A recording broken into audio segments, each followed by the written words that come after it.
I want to introduce now Robert Purves AM to come and say a few words for us.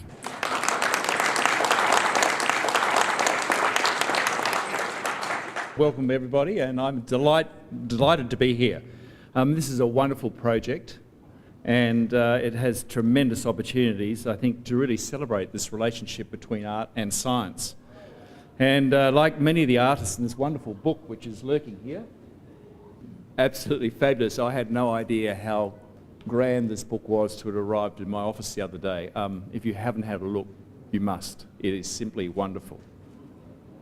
But like many of the artists in that book, when you read those stories, they've been inspired by their childhood experiences, and that's where I've come from as well. When I was very young, I was not only wanted to be a zoologist, I was fascinated in plants too, and I used to grow lots of things from seeds. Christmas for me was usually trying to get these basil plants from seeds into big bushes and send them to my aunties all around Australia somehow. That's what I used to love doing, and if I wasn't doing that, I was down in creeks building dams and catching tadpoles. And my memories sort of growing up as a teenager was spending a lot of time bushwalking in Sydney. For those who know Sydney, Kringai Chase, and some of the steeper parts, Gorston Gorge, where we used to love bushwalking, and I actually remember one day when the police found us, which wasn't such a great experience, but our parents, I suppose, by midnight do call out the police, don't they? But it really just wasn't my love of the bush. I've really fallen in love with what I call the sort of cold country landscapes, that high country that's in the eastern states and in Tasmania. And these landscapes, they may be altered, but they are uniquely Australian. And when I was older, I spent a lot of time at university holidays jackarooing.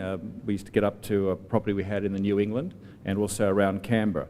And I just grew up feeling very comfortable in these sort of wide open spaces and being out in the elements and the weather changing and droughts and floods, etc. And that's really what I sort of grew up in. I suppose my love of wild places has never waned, but it's really grown as I've explored more of Australia as I've got older. And my passion for rural environments hasn't diminished either.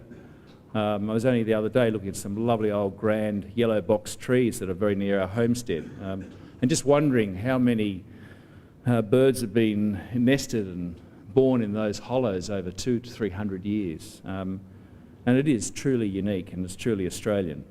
Australia, as many of us in this room would know, we have over 500,000 species of plants and animals, and approximately 90% of these and half of all birds in Australia are found nowhere else on the planet, and it's extraordinary. And we do enjoy this extraordinary natural heritage because of Australia's ancient landscapes, the frequent fire regimes that we have, the nutrient-poor soils that we also have, and obviously our natural isolation that we've had for thousands of years. But all this is vulnerable. And it's not only vulnerable in Australia, we're seeing it in the global context as well.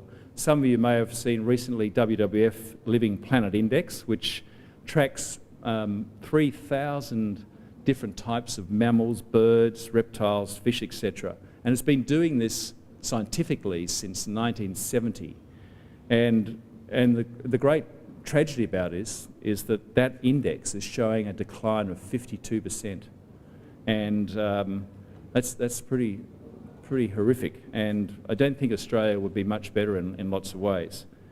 So while nature can manage on its own, we're obviously taking more out of our ecosystems than is being naturally replenished, and the issue there, of course, is this just simply isn't sustainable.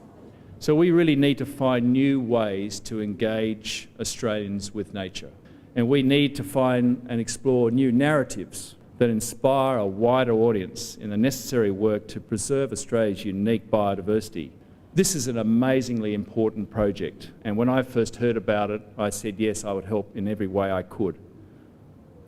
Because it is celebrating this relationship between art and science and providing a permanent place that will be established that's dedicated to the creation, the collection and the preservation of our amazing wildlife and natural history art. But I suppose at the end, just summing up, I'd really like to say, but why art? And I can remember being in Tasmania with, some of you will know John Wolseley and a bunch of other amazing Australian artists, and I must say quite a lot of red wine. And John said to me, you know, while art can be about lots of things, it's really science made visible. Science made visible. And really that hasn't left me. And actually this makes so much sense. And I think when we put together what this is about tonight, it brings that together. And John has summed it up so well. So I thank you for supporting this. I'm sure Sydney-siders at some stage will get an opportunity to also support what I think is one of the best initiatives I've come across in conservation and preservation of wildlife, because we really do need to engage with this wider audience.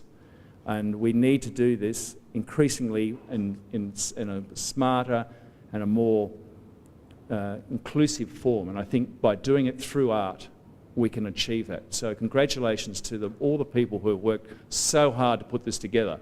The amount of work that's gone into this project is absolutely scary if you sit down and think about it. So congratulations to all who have been involved in this, and thank you very, very much for listening to me. Thank you.